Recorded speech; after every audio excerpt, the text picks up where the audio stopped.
All right, everyone. I've got an awesome treat for you guys today. We've got the Mel and Kel from Eppich Archery Unleashed, or is it just Eppich Archery? Eppich Unleashed. Archery, yeah, Unleashed. Perfect. So they're great teachers. They love archery. They're very passionate about it. They have a family. And well, I'll let you guys introduce yourselves and kind of your company and what you guys do. So who are Mel and Kel? Uh, me first. yeah, you should start. Well, we are late, I guess what you would call late onset archers. We didn't grow up shooting archery. So we found archery in adulthood. Our children started shooting at about age 2. Our youngest two were 2 and 18 months when they got their first bows. But we didn't necessarily shoot at that point. Kel probably what, seven, About 8 years, 7 or 8 years ago now. decided he thought archery would be cool and wanted a bow. And I thought archery was really expensive. And so we kind of went back and forth. And Kel is like the ultimate gift giver. Like he pays attention to people, he gives you the best gifts. And he's also, at that point in our life, he's always been more of a spender, and I've been more of like the cheapskate. And so I'm a terrible, which makes me a terrible gift giver because I don't want to spend the money. Anyway, I decided this one year, like, I'm going to be the good gift giver. So I saved up some money, bought him a bow for his birthday, and it was fabulous. Like, he was so surprised, best reaction. And then he put it on the shelf for like a year. Yeah. And I was like, archery's stupid. Oh man. But he gradually like started getting back, like pulling it out and trying it out. And he's like, this is really cool. You should try it. And I was like, no, I'm not really interested. And we were kind of at this point in our relationship where we were really great roommates and best friends, but we didn't have anything in common. And I've always been like the hiker, runner, anything biker, anything of my own power. And he's always been like motorcycles, four-wheelers, side by sides, guns, that kind of stuff. And so he bought me a bow for my birthday. So me being the frugal one that I am, I was like, well, we spend this much money on something, I have to figure it out. And that's kind of What ultimately became Eppich Archery was when she actually really got into it. Was the graduation to that hey, let's get this thing started, because she had some bad experiences. She dealt with some people that we feel like didn't really have the knowledge that they needed to deal with. Women in archery is a total different thing. Mm-hmm. We had some bad experiences, and she's like, you know what, I'm quitting or I'm going to change it. And that's kind of what ultimately, that's where Eppich Archery is born. Is she's like, I'm going to change it. So we were a couple years in. We had found that was like something that really brought us together and brought our family together. And then I had those bad experiences and was like, is this even worth it? And then we just decided, like, if I can't quit, then we'll make a difference if we can. So and from there I think we're upwards of we've taught about 300 people now, and it's been a great journey. So it kind of started with, I was like, well, I'm going to learn everything I can learn. I started watching YouTube videos. I started an Instagram page, started different social media outlets, trying to help channel other women that I admired and was learning from. And then I started doing reviews for women and trying to help show that side and help people understand the differences and help women find the equipment they needed. I started like driving hundreds of miles to go bow shopping with women, which was super fun. I still do that occasionally. So anyway, and now I don't know how we got here, but here we are. That's awesome. We definitely took a different direction. That's for sure. Yeah, no, I love that. I love that story. And I think a lot of people can relate to just kind of hitting on a couple things that you brought up here.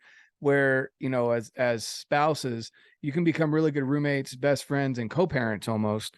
But you don't really have anything in common together. I know I've been through that phase as well. And I mean, there's still some things too where I'm like, I could still be a better husband. You know, and you get wrapped up in so many things where, you know, I've got my stuff and she's not necessarily interested in that, and I'm not necessarily interested in her stuff. And, you know, that can happen. So it's cool that you guys have worked through that. And you guys are, you know, an example of what you can take as a challenge with your you know, people pushing back on you, which I kind of want to hit on that a little bit too. I'm interested in hearing your perspective of how women, you know, maybe get some more kickback than men do in the archery space. But on top of, even before that, the fact that you went out of your way to, because my wife's the same way. She's very frugal, and she hates that word when I say it because it reminds her of like an old lady. But you know, she's the accountant in our family.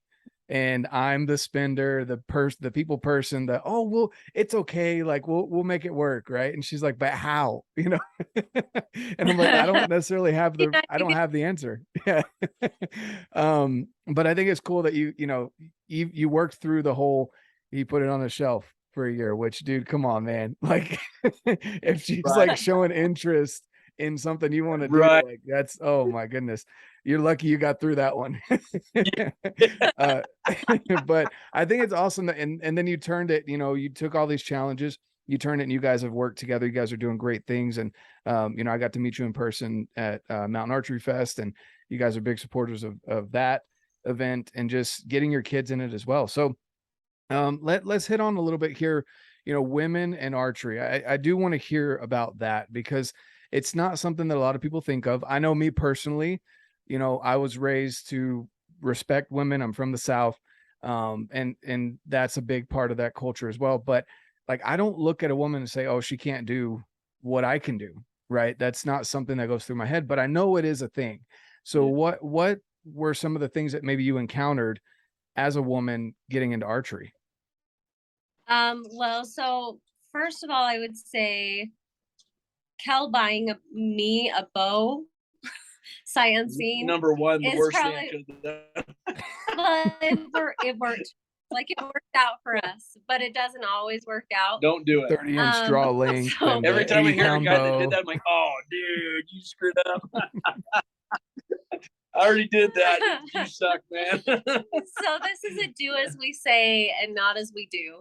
And Kel actually did fine. Like he bought me a great entry level bow and it got me excited and I got really good with it and I actually really loved it. Now that I am in the position that I'm in, I would say it's so important to involve your spouse, significant other, female, daughter, whoever it is, in the buying process. Allow her to shoot anything she can shoot. Allow her to find the thing that fits her, because what works the best for men is not necessarily what's going to work the best for women. And men have the very best of intentions. Like these men that have come to me and they're like, I bought my wife this great bow and my face falls. Like they did it out of like the purest, most loving part of their souls. But archery is so individual, whether you're male or female, but there is a very different biological component to how equipment fits women, about how our bodies work, our biomechanics. We have different parts, we have different challenges with double jointedness and weaknesses and strengths in different areas that create different needs and challenges in finding the correct equipment. I feel like bow shops are getting better. Like we are one of the fastest growing industries, demographics in the outdoor industry. And finally, some of these manufacturers are starting to catch on and make some improvements. But it's slow for some and even slower for others. And shops, and you know, it's a trickle down effect. So shops are starting to kind of try and catch on and do the best they can, but it's not something that they know. And it's not something that they've spent years doing, most of them. And so there's challenges. Like I went into this shop and they put me in a bow that was way too heavy of a poundage bow for me and tried to help me shoot it, which created in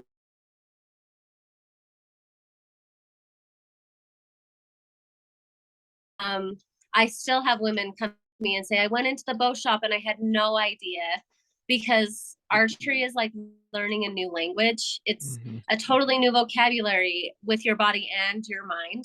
And one girl last week said, I went in there and I told them I didn't know anything and they just kind of laughed at me. And I feel like that is, like, we just need to work on our approach, especially to women, because we probably take that a little differently than a man would. Like, a guy goes in and is like, I don't know anything, and they kind of chuckle about it and then walk back into the range. Whereas a woman, shoot whatever they want. Yeah. Whereas a woman, it's like, okay, well, I don't know anything. Now I'm afraid to ask questions. Now I feel stupid. Now I'm not sure that I really want to do this.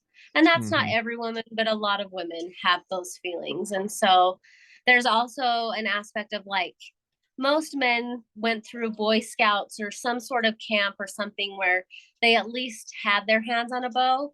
So if a technician hands them a bow in a shop and says, go shoot this, they have some concept. Whereas most of us women, I mean, I had never held any type of bow, like never even had one in my hands besides like my kids' recurve bows, until my husband purchased me a bow. And I had no concept of how to even hold the thing or how to stand, much less like how to pull it back and do any of the other steps that are involved. So there's just a lot of education that I think needs to happen industry wide as to how to best approach the female demographic to help them have a good experience from the start.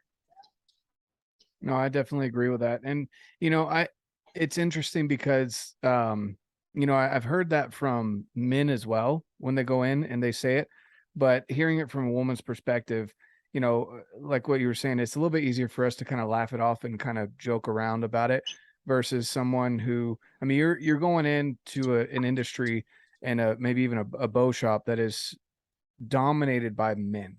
Like, whenever I go and I help out up at Wild Arrow, I'd say easily 95% of the people in there are men, and the only 5% is like my daughter that's in there every once in a while with me, and the spouses that come in with their husbands, and they're not even looking to shoot. They're just there because their husband dragged them there, and so it's hard to find those good instructors, the good even technicians, because people, and I don't know, I would assume and I would hope it's not on purpose that people act that way, but it's like what you said, it's like speaking another language. When I learned Spanish and I went down to Mexico, it took people a while to remember, I don't know the language, I'm learning it, right? And it took me laughing at my own mistakes.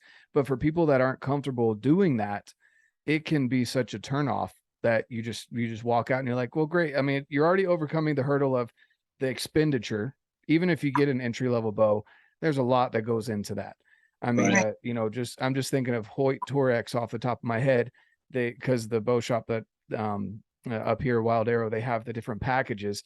It's like $600 for a new one, with the, an okay quiver and an okay rest, entry-level stuff. It's still like $600 plus tax. And then you've got to go get, arrows and everything else. So that's a hurdle in and of itself, let alone being laughed at because you say you don't know anything. That's really sad to hear, because we definitely want more people in general, but definitely women in the industry. And I'm glad you're able to overcome that. That's a big deal. But from your perspective, Kel, what did you see her going through as she was kind of dealing with these hurdles? It's interesting. I think there's two directions that I've watched women take. And because we've actually started working with Al Sporting Goods. So she shows up when she talks to somebody that wants to buy a bow. She'll go in and actually help them pick a bow out. She'll set it up for them. I just go get experience working as a tech.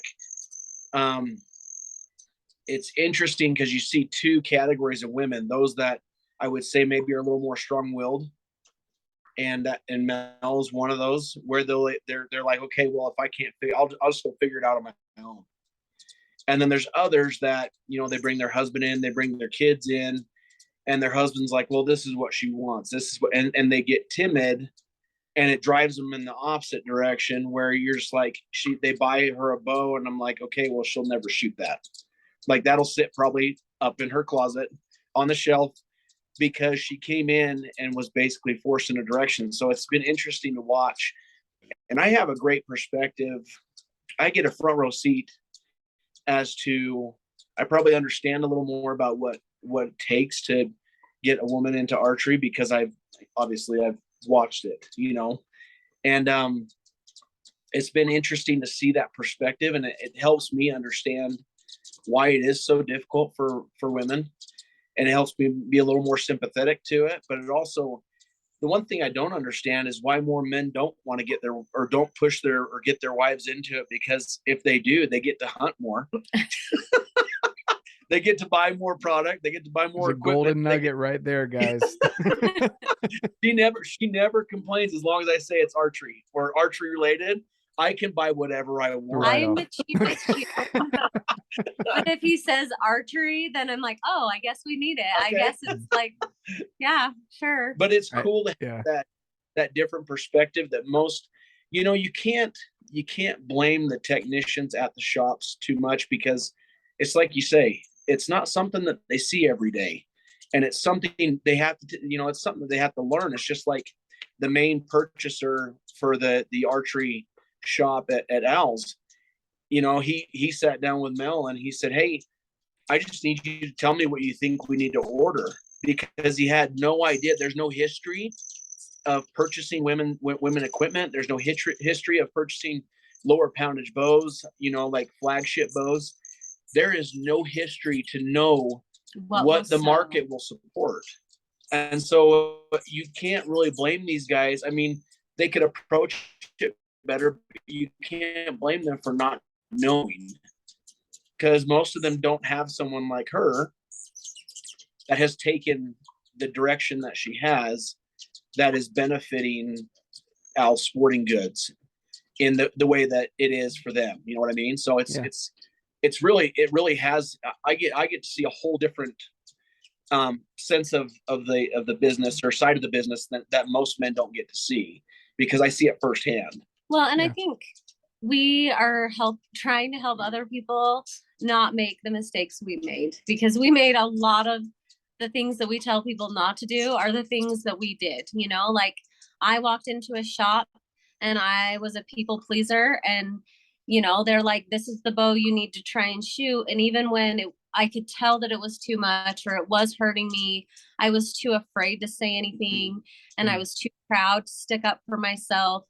And I was too proud to ask my husband for help. Like, there were a lot of things that we did in the process of me getting set up and getting into it, and even him getting into it, that we learned the hard way. And we would just really like to help other people not do the things that we did. So we definitely didn't do it perfectly. As with life and most things, you know, you go through something really hard and travel the hardest path, so that hopefully you can help people not take that same path, or if they're on that path, it's not quite as rough for them as it was for you, you know? Yep, exactly. Yeah. And, you know, I love that, because I mean, it's true that men, and I don't know how much of it is on purpose. Again, I like to think the best of people until you give me a reason to not think that of you. But I want to say that most men aren't necessarily intentionally prideful, but like, you know, it's like when my wife, you know, she hired someone to help her with nutrition, and that person knows me, and they're like, but your husband does this. Why are you paying me? And she's like, to save our marriage. Right. And so, and recently, so I've got some really good friends up in Wyoming, and I won't drop their names on here, because I don't know if he knows that I know that he was upset about it, but his wife recently just started shooting at TAC, and she, like, beginner's luck, whatever you want to call it. I think women are just better shooters in general, naturally better at rifles and at bows. and that should be a thing for women. You know, you should understand that you really generally do shoot better than men without much practice. But she killed it on the course, and then he found out, and he was upset because he'd been trying to get her into archery for so long, and now she's out with her friends and just picked up a bow and did it right. So they've worked through that at this point. He's happy that she's shooting now, but I think, you know, we have that underlying, like what you were saying, you're gonna have to work through it, and you don't necessarily intentionally do it on purpose. But you know, for me, when my wife hired someone to help her with her nutrition, I was like, if that, you know, if a couple $100 a month or whatever saves us an argument because I know I'm right and you don't want to listen to me, or vice versa, like, I'm cool with that. And so I think it goes to say with archery as well, like, maybe give pointers when it's asked for, but don't always feel like you need to, you know, make her journey your journey, right? Because they're two different. We've had quite a few couples come to us, and the husband has been hunting for years, and he's like, she won't listen to me. I'm like, there's a reason for that. There's a problem. You just said the problem right there. Yeah, she won't listen to me, and I'm like, okay, well, and the husband's like, I just don't understand why she can't get it, and I'm like, you know, everything you're saying is the reason she's not getting it, you know, just like you said. And so it's interesting because you'll have a lot of these guys come to Mel and say, hey, I just want you to teach my wife, and they enjoy it because there's a different perspective, there's a different avenue taken, there's a different approach. Whereas, you know, it's funny because I've watched a ton of these archers that have been shooting way longer than we have. We've taken different approaches to the way that we come into archery, where we've taken the approach of the coaches and instructors, and we figure out how you shoot, the mechanics of it, everything else. And a lot of these guys that have been shooting for, you know, years, 10, 15, 20, 30 years are like, hey, can you guys teach us? My form is probably off, my this and that. It's amazing how you take this guy that's been shooting archery for 30 years and he knows he's not shooting correctly. And then you bring his wife into the page and he's trying to teach her. There's the problem right there is you're trying to force something down her throat. And, you know, there's just, like you said, there's a finesse to it. There's a different approach. And going back on one thing you said about men and women shooting, it's funny because Melanie told me this the other day, and she was teaching a lady, and she said, you know, women look at themselves when things aren't going right.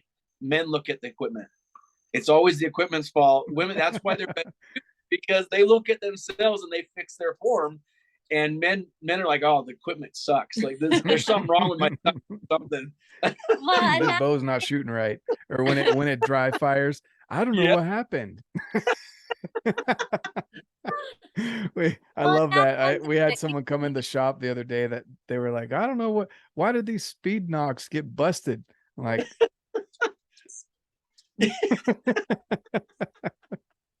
good question. Yeah.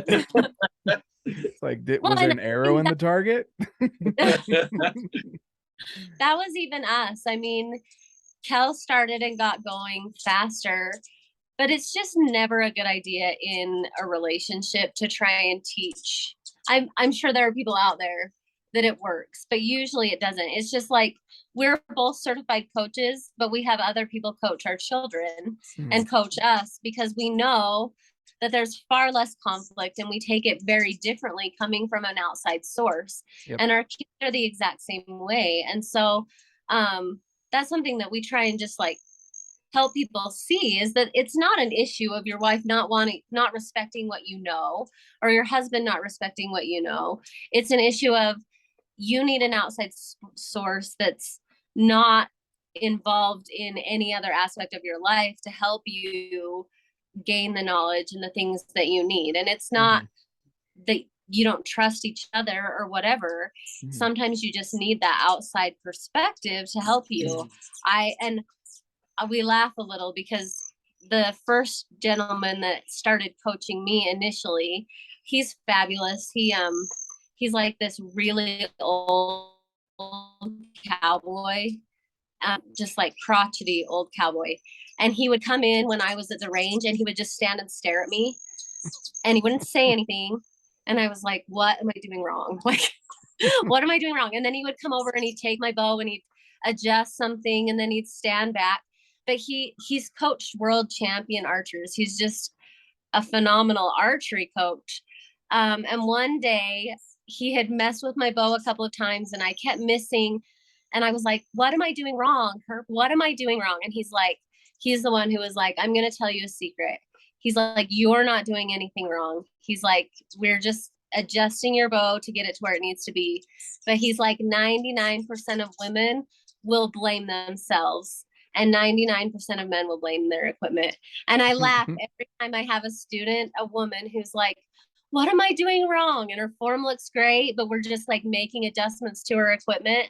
And I'm like, girlfriend, like we're just fixing your bow, like give yourself some time. And then I'll be working with a guy and he's like, there's got to be something wrong with my rest. My rest is off.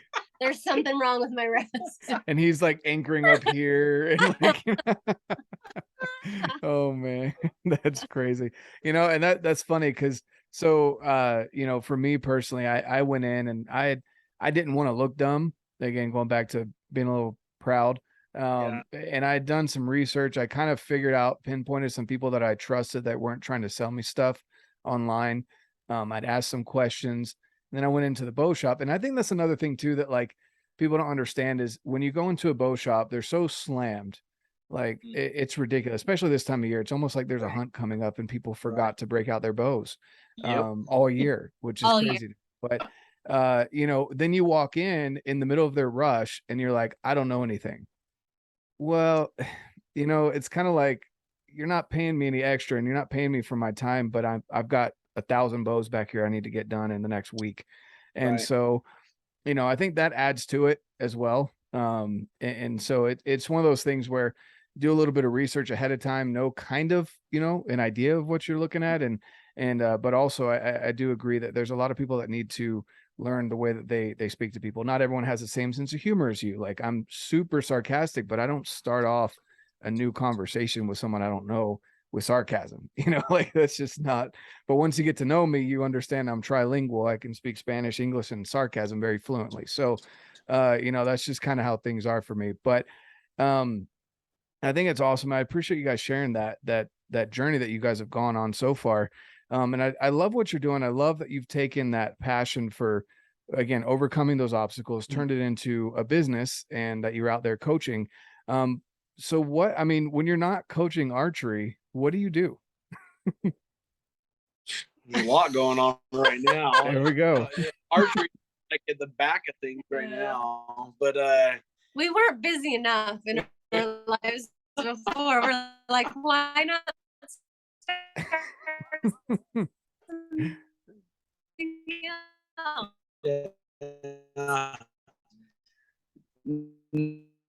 no, I think what do you do? I think the majority I'm a project manager for a property management company.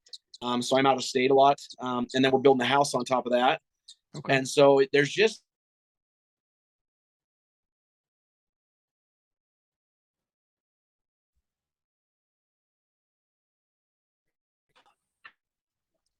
Oh, sorry. You're good. No worries. We don't have great service here. You're good. Should we go inside and see if it's better? Are you on Wi-Fi? I think so. That's the problem. Sorry, we have service here.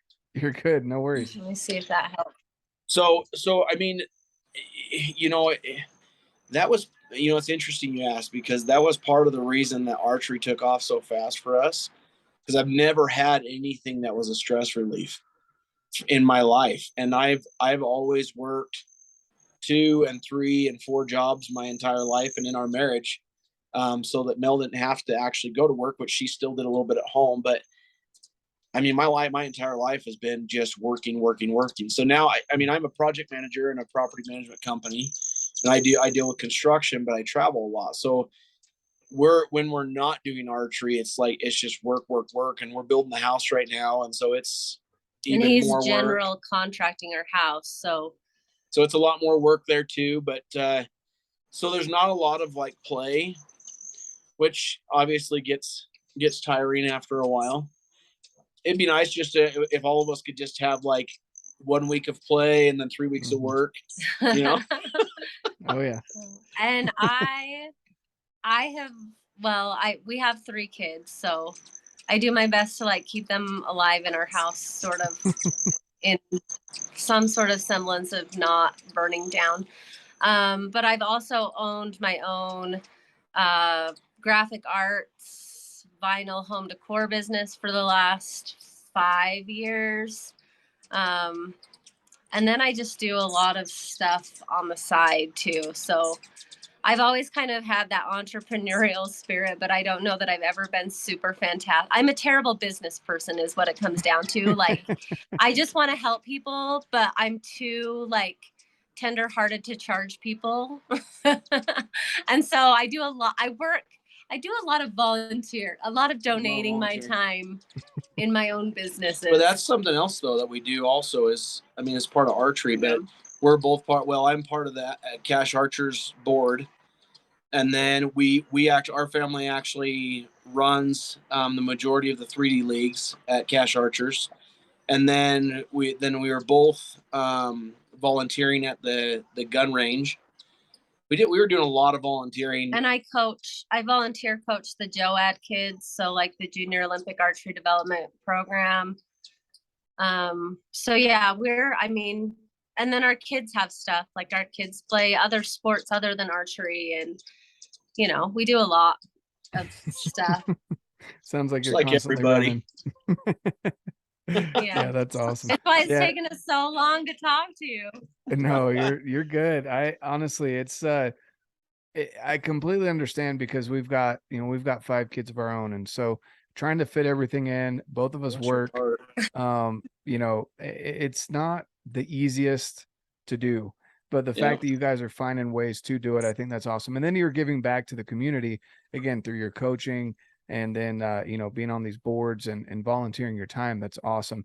And your kids see that as well, and eventually one day, maybe when they're a little bit more grateful and not so much kids, like I understand, right, they'll definitely look back and see that you guys volunteered and gave back to the community, which is another big thing too. A lot of people want to sit back and complain about this, that, or the other, and how awful things are and blah, blah, blah. And whenever people start getting on these rants, I just sit back and I want to get out of the conversation. But 2, I'm like, well, okay, I haven't heard anything that you're doing though. Yeah. Like, how are you fixing it? Yeah. Like you've got a pretty beefy jaw there. You're chatting a lot about it, but what are you doing? So, it's cool to see people giving back, even when you have other obligations, and children are not there. It's not easy. You can't just, make them do whatever you want to do. Right. They have their own needs as well. And so, what are some ways that you guys get your kids involved in this passion of yours without necessarily forcing it? Because I think there's a lot of people that want to throw a bow into their kids' hands and say, I shoot, you need to shoot. What are some ways that you guys get your kids into it? So we a couple years ago, we actually ran the 3D archery range up in the valley, Card Canyon. I don't know if you've heard of that, but it seems to be fairly big around the area. But Card Canyon, we ran that for a while. It was more, how do we get out and enjoy God's creation as a family and then involve archery? So it was more, how do we do things as a family and do more as a family and come closer together as a family? And then we involved archery. And honestly, to tell you the truth, there were times that we didn't take any bows up to the canyon in Logan Canyon. There were times that our girls didn't want to shoot and they just wanted to hike. We never have forced our kids to do it. And I think that's one of the things that parents have an issue with, is they push it, whereas we want them to actually enjoy it. So we give them the tools to do it. Opportunity. And if they don't want to do it, we don't force it on them. Our son has taken to it a lot more so than our 2 younger daughters, but we've opened up the opportunities. But this whole journey for us has been more about, how do we get closer as a family? because the world is taking that away. But we didn't do anything as a family before archery, and it opened up our eyes. Like, how do we do more? And then how do we convince other people to do more as well, because of how we've benefited from this? And it's been interesting. We've had multiple families that we've taught the entire family. We'd get the parents involved, and then they'd buy all their kids bows for Christmas, and then they would come all take lessons, and we'll see them up shooting in the canyon, or we'll see them at a 3D competition, and all the kids are shooting archery. And it's more about, what can we do in the world that is good? It's like you said, we can complain about the world all we want. What are we doing to change it? Well, this is kind of our way to be like, hey, how do we change this for not only our family and our kids, but how do we help others change the way that they are going? Because, the sports, the world, everything else is set up and focused on splitting everybody up. And, archery is one of those things that it almost just kind of brought us all together. And then we don't force it from there. Like, if they want to go shoot, they shoot. But at the same time, it's all about, how do you get your kids to appreciate God's creation? How do you get your kids to appreciate their family, to appreciate and respect and show respect, and I think archery kind of teaches all of that. So it was a good way and a good avenue for us to kind of teach unity to our kids, and then for us to help others bring their families closer together as well. And I think like you said, our very first priority when we started, we determined, like, we won't force them, just because it's something that he and I love, that we're going to always give them the opportunity. One of our daughters is left eye dominant. And so she's a girl and she's left eye dominant, which presents big challenges in the archery industry right now. And sometimes she's on fire and loves it. And sometimes she's like, I could care less. And our 5-year-old is the same way. But one thing that I also think that we've tried really hard to do is to help them be involved in helping other kids. So there have been a couple of times where we've run into other little girls who have been shooting right-handed and then find out they're left eye dominant. And as an adult, it's really hard to tell them, like, let's try this a different way, because it's really uncomfortable. But kids are so malleable, and it's so much easier for them to switch something like that.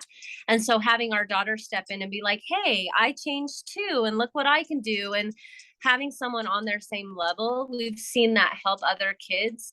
And not only does that help the other child, but I see the confidence boost in my children when they have the opportunity to help and to teach and be a part of all the things that we're doing. Like, our kids, especially our oldest, when we started running booths, he got so excited because he's like, I get to sell everything. Like, show me how to sell it. Like, he sets up the booth, he gets all excited about it. And then when people are there, you'll catch him having these deep archery conversations with adults and all sorts of people, and just the socialization and the confidence that gives to our kids in so many areas other than just pulling back a bowstring has been really valuable for our family too. Definitely. No, yeah, I agree with that. That's, and again, letting the kids test the waters, right? And that's something that, the kids go to the archery shop with me whenever I go. But usually I give them an iPad or something to keep them occupied. But there's times where they're like, hey, can we bring our bows? I want to shoot. Of course, definitely. And making it fun too, like having little printouts of different things that they want to shoot to put on the target, or like the bow shop has like a troll, that they can shoot, or putting a balloon up, that's just filled up with your own breath, just there on the target. So when they hit it, it pops, like things like that. And, encouraging the good behavior of just shooting the bow. You don't have to be perfect. Their form doesn't have to be perfect. We took one of my son's friends. So my son's 7, and one of his friends was over for the day. So they went up to the shop with me, and I didn't bring my bow because I wasn't planning on shooting. I wanted to, the kids to have the time.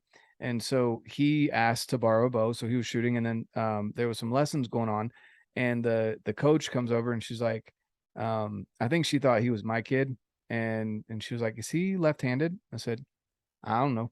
Like, I have no idea. And she was like, "Well, he's shooting right-handed, but he's got his left eye open." I said, "Oh, okay. I didn't even think to look for that." So she handed him a left-handed bow, and his first shot, boom, popped the balloon. And I was like, "Oh, okay. Well, that's cool. Now I know what to look for, right?" And so it's little things like that that it's good to have a coach around. Invest a little bit of money into your kids and let them have a good experience rather than just like what at the very beginning where we were saying buying a bow for them. Let them go shoot bows just like you want to go shoot a bow. You may not be spending $1,500 on their bow, but it's still an investment into them, and them knowing that you're not there just for you. I think it's definitely key. So I love that you guys brought that up. And of course, being RedBeard Outdoors over here, I love that you guys love getting outside. I mean, you guys are it looks beautiful behind you in Vail, and I know Colorado's got some great country. So I think that's awesome that you guys get the kids involved with the outdoors, and you don't force things on them. You let them kind of pick and choose the activities. Obviously, most people would pick video games and inside stuff. Right. You don't provide that option. You're like, well, we're going outside, but what would you like to do outside? And so I love that. That's awesome. How many kids do you guys have? 3. So we have a 10-year-old boy, 8-year-old daughter, and then an almost 6-year-old. She'll be 6 next week, little girl. Awesome. So cool. Well, happy early birthday. It's almost Kel's birthday too. So oh, there you go. Big 4-0. Yeah. What bow are you getting out? No, okay. Well, the Levitate's high on the list right now. So Oh yeah, you like that bow? It's a little too light for me. I don't know. I'm not a carbon guy. The Hoyt and the Levitate. It's a little too light for me. I like my aluminum bows. I don't know. Maybe I'm weird, but that's cool. I struggle. I struggle with that. I bought the V3X. Dude, it's so heavy. Like, and I'm getting weaker. I swear I'm getting weaker. I bought the 33. I put a front and a back bar on it. I think I had like 12 ounces total. And it was set up nice. But it was set up like a 3D bow basically. Mm. And she was shooting my Mach 1. We bought her limbs, 50-pound limbs for it. I love that Mach 1, that PSC carbon bow. Mm-hmm. But I said I'm probably just weak. In my old age, I've gotten weak, but yeah. And I think that's like, I love this interaction because I think that's where so many people underestimate the individuality of archery. Like every single person is going to have a preference about every different aspect of a bow. And thankfully we have all these amazing bow companies who are producing phenomenal bows that are all so different. And what works perfectly for Kel is not going to work perfectly for you. And what works perfectly for me is not going to work for every other 5'4", 25.5-inch draw woman. Like you have to get your hands on that equipment and be like, I need a little more weight. I need a little less weight and a little more a solider back wall or whatever the case may be, And so, I just love that. Like, I love that illustrates the point that what Eppich Archery is all about is finding the place that fits you, where you're comfortable and you're confident, and there's no perfect scenario that someone can say here and spoon feed you. Like, you have to find it for yourself. Yeah, no, definitely. And I'm just gonna get a little dig on here. You're gonna get that Levitate, and then you're gonna add another 8 ounces. So you're gonna that half pound that you lost in the bow, you're gonna add to your stabilizer. So it's gonna be the same. What's interesting? The draw cycle. What's interesting is actually, I have never shot a better bow than the V3X 33.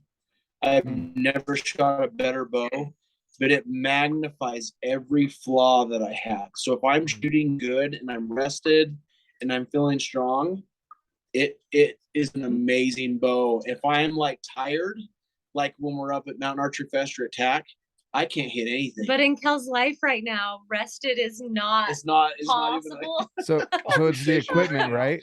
It's the So- equipment's fault, right? it's the equipment's fault. Exactly. It's the equipment's fault. We just proved Oh, that. man. We just There we proved go. it's the equipment's fault. Not that you need to go get more rest. Not that you need, no, it's you need a new bow. Okay, I got it. I got you. Well, I am going antelope hunting in 2 weeks, so we'll see what happens. There you go. There you go. That's awesome. Yeah, I actually haven't owned a bow. I mean, I've only been shooting for a couple years, but I haven't owned a bow over 30 inches. I've got the 29 right there. And then my first bow, which is now my backup, is the Hoyt Axius, but it was a 29 and a half. So Okay.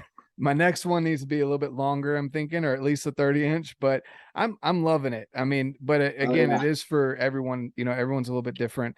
The guys at the shop, they watch me and I feel comfortable in my position. And they're like, we can't tell if you're just really muscular or if you're scrunched. And I'm like, if I go any further, like with the draw length, I start popping my forearms. So I'm assuming my draw length's good. They're like, okay, well, there you go. So, Go for it. I've not owned a bow that's shorter axle to axle in 32. Was your Axius? My Axius was The Ultra. the Ultra, so it was like 33.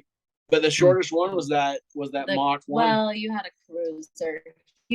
I did have a cruiser when I started. The Cruiser G2 is what I started with. But my Mach 1, my PSE was 32 and I think it's in a quarter. Yeah. But yeah, the long axle to axle bows is where I kind of live. I like those a lot better. Well, see, I've got T-Rex arms, so I have to up the poundage and go with the shorter speed bows. Right. But I might dabble in it eventually. I might get a longer one. I'm sure I will when it comes down to it. But either way, like what you were saying, it's all the individual preference. I love, coming from pistols and rifles over to archery. It's funny to me that people still get so stuck in no, Hoyt's better, no PSE, no Matthews, no PSE stands for a piece of crap, whatever. And I'm like, they're all bows. Like, someone likes something, there's cool things about every single one of them. Matthews does things, I think it looks better than the Hoyt, but there's certain things about the Hoyt that I mean, I can get it up to 84 pounds and that's where I like it, so it's all different. And if you're just getting into it, you definitely need to go and check them out. Aesthetics is part of it, but you should definitely go and shoot blind and feel the bow, things like that. So you can know where you're at. But no, you guys have a great perspective of having overcome some trials. I mean, you say, I say adult onset. You guys say late onset, but I'm trying to coin this term of adult onset hunter, adult onset, archer. I'm definitely in that category. And for anyone that, maybe wants some coaching, do you do virtual coaching or is it all in person? That's something we've actually talked about. We're looking into virtual.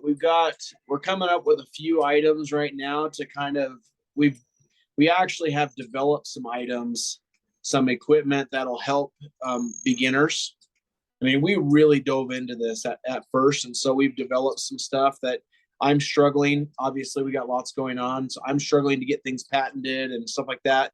But we are trying to create an online program where it would all be run by Zoom. So it's how many people can we reach? It's not about how much, obviously money comes into play, but how many people can we reach and how many lives can we change? And that's the only reason, at the beginning of our conversation was like, hey, she's taught 300 people. Well, it's not just her, it's myself as well. But it's so cool to us to know that 300 people have had the ability to be able to pick up a bow or to at least talk to us and say, how do I do this? And they feel more comfortable. And that's what it's all about and so to answer your question, virtual is the next thing on our list. And I think the reason we've taken a little more time to get there is because I really feel strongly that you need to have like a one-on-one connection. Like, I don't want to lose that part of personal. Yeah, the personal interaction and the personal touch and helping someone feel comfortable. And so I don't necessarily want to put together just like an online virtual video program, because I want to have access to people, and especially women and kids, so that they have a sounding board so that I can have those conversations and help in those places, which thankfully for technology we can do. We've kind of had to put a lot of our ideas on hold for the last few months because we're living in tiny spaces and our life is kind of in upheaval. And it wasn't necessarily where we thought we would be this August. So hopefully next spring when 3D season rolls around, we're going to do a lot of reevaluating. We're going to put more effort into our YouTube channel again. But life is life, you know, like you kind of have to ebb and flow with what's working and what's not. And I hope that people know that we're always a resource for them. That's something that we try really hard to make known to anyone who follows us anywhere, any of our archery community, that we are a resource. And if we don't have the answers, we'll help find them for you. It's interesting. She'll have people, she's probably, you know, you sit here, she spends all day answering questions and responding to people on Instagram. And I think that's part of the reason that our community has built so quickly and so strong is because of the personalization that she puts into our page and her teaching, her coaching. But it's funny, it's interesting because she'll be like, I'll randomly get 4 or 5 text messages a week. Hey, what do you think about this bow? Because she's trying to respond to somebody in Germany, or she's trying to, you know, she's trying to fix someone's issue. I send him Spanish text messages. She'll send me, yeah. I'm like, what does this mean? What does this mean? She's trying to speak Spanish. Yeah, I do. I know. Nice. It's so helpful. It's nice. But we've got, I mean, the community that we've built is amazing. It's to have a sounding board, to be able to be like, hey, I don't understand this. Can you help me? And I mean, like I said, we both help out at the shop, but she's always on the internet. She's learning, how does this work? What happens here? You know, we just had an issue with, you know, you've met the bow hitch guys. We just had an issue where one of the bow hitches wasn't fitting just right. And so a girl sent her a picture of it. And so we jumped right on and we got through it with the bow hitch guys and we kind of figured things out. But she does that and we do that on a daily basis. And it's so cool, even though it can't be face to face, which is the only reason we're pushing for that virtual type training and coaching, is because it's just so cool. You can touch somebody all the way out in Spain, or some of our coolest, you know, some of the people that follow us from the very beginning.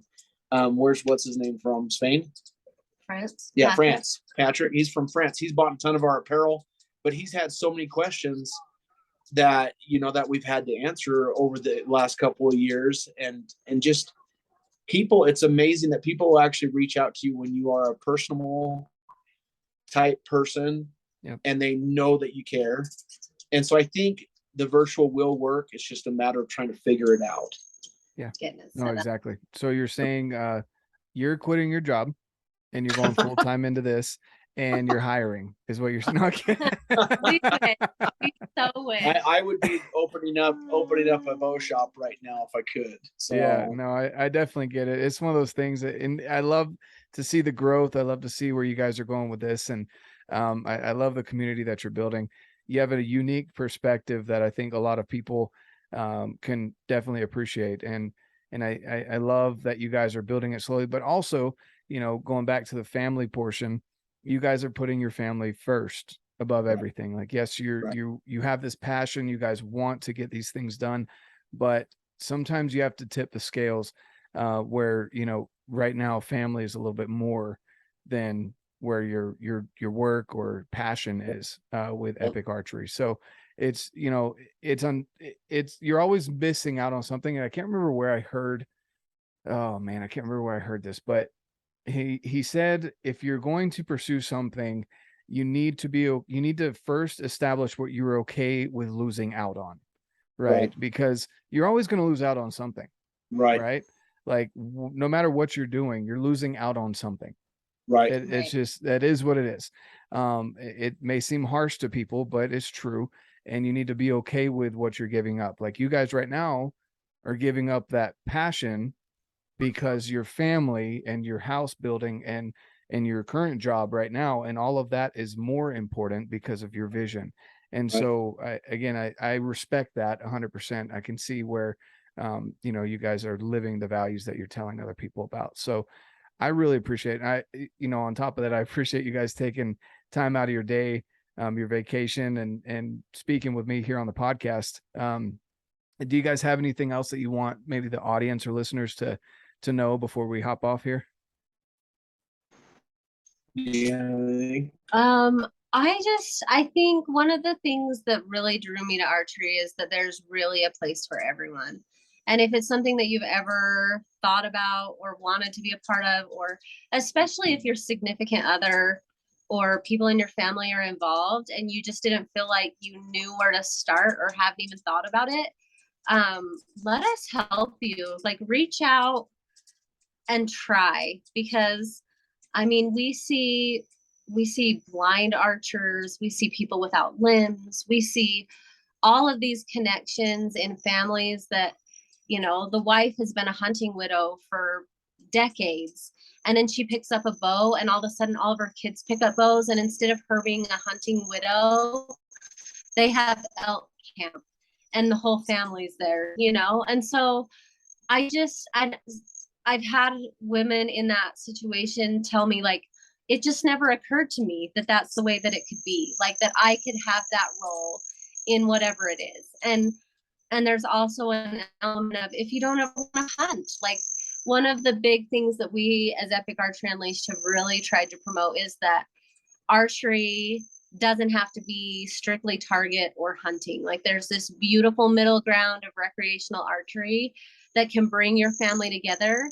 But if you're the woman who has a little bit of like Bambi phobia, like I do, where I'm like, I'm not sure that I want to shoot that big, beautiful, majestic thing, I can shoot every day of the week all year round and be involved, and I don't have to hunt and I don't have to shoot competitions, but it can still be something very fulfilling and bonding in my life. And like all of us have been talking, if people would learn how to put their connection within their own family, within their own walls first, all of it, everything works out in the end. If they will just focus on all of that within inside, I mean, it just, everything will make sense eventually. But that's, like I said, that's why she was my first hunting partner or archery partner. And we've just grown this huge community, and we've shot with so many people. I would never go do this without her, just because it's created such a bond for us. And like we've talked in this whole podcast, family will always come first with us. And so it's one of those things that just, if you're not centered in that, if you're not centered in family, if you're not centered in making that connection, then it doesn't matter what you're doing. Yeah. Like, archery just became our thing, but ultimately it's really been the thing that brought our central family unit together and then created this incredible community of support, extended family around us, cool, that we could have never dreamed of had it not been for archery. So anyway, that's awesome. Well, I definitely appreciate that point of view and perspective. And I think there's a lot of people that can benefit from that perspective. And again, thank you so much for hopping on here with me and for your time. Where can people find you if they want to look you up? We are at Eppich Archery Unleashed, and it's not Eppich, EPIC, it's Eppich, which is our last name, EPPICH, Archery Unleashed. We're on Instagram, we're on Facebook, we're on TikTok, we're on YouTube, all the same handle. We're not nearly as active on TikTok, but Instagram, you'll get the quickest response from us. We do have some good stuff on YouTube, and hope to have some more. We have a ton of videos that are in the middle of being made.